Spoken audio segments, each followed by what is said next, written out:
প্রিয় দেশবাসী, আজ আমি আপনাদের সামনে একটি গুরুত্বপূর্ণ বিষয় নিয়ে কথা বলতে এসেছি।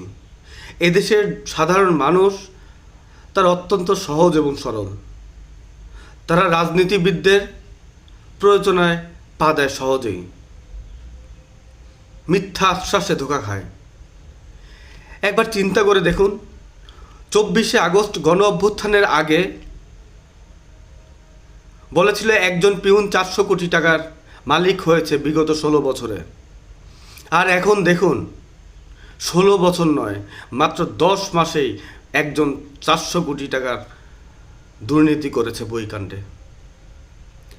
তখন অর্থ পাচার হয়েছে, এখন অর্থ পাচার বন্ধ হয়েছে। তখন ব্যাংক ডাকাতি হয়েছে, ব্যাংক দখল করেছে, এখনও তো ব্যাংক দখল হয়েছে। তখন যারা চাঁদাবাজি করছে, এখন আরও তার চেয়েও বেশি চাঁদাবাজি হচ্ছে। তখন তো দেশ কাউকে দিয়ে দেওয়া হয় নাই, এখন তো দেশ দিয়ে দেওয়া হচ্ছে। তখন যারা ছাত্র ছিল, এখন তারা হাজার হাজার কোটি টাকার মালিক। এনসিপি নাম একটি দল গঠন হয়েছে, ওই দলের পিছনে যারা আছে সামনের কাতারে, তারা অনেক অর্থ সম্পদের মালিক হয়ে গেছে।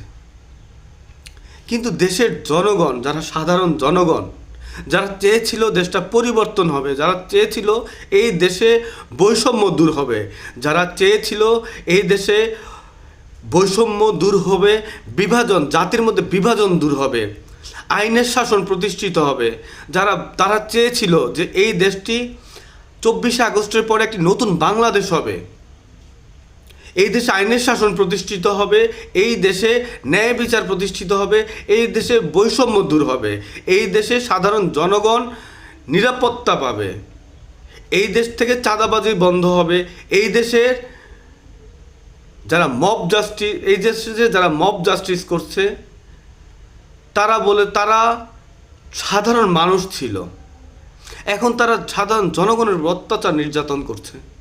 এই দেশের মানুষের ভাগ্য পরিবর্তন হয়নি একটু, অথচ এই ভাগ্য পরিবর্তনের জন্য, একটু সুখের জন্য, একটু শান্তিতে থাকার জন্য এই দেশের মানুষ কতবার রক্ত দিয়েছে, জীবন দিয়েছে, আন্দোলন করেছে, সংগ্রাম করেছে, কিন্তু এই দেশের মানুষের, সাধারণ জনগণের কিন্তু ভাগ্য পরিবর্তন হয়নি।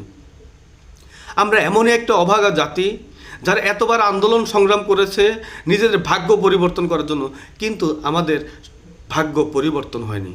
হয়েছে রাজনীতিবিদদের ভাগ্য পরিবর্তন, যারা দেশের জনগণের সাথে ধোঁকা দিয়েছে তাদের ভাগ্য পরিবর্তন হয়েছে।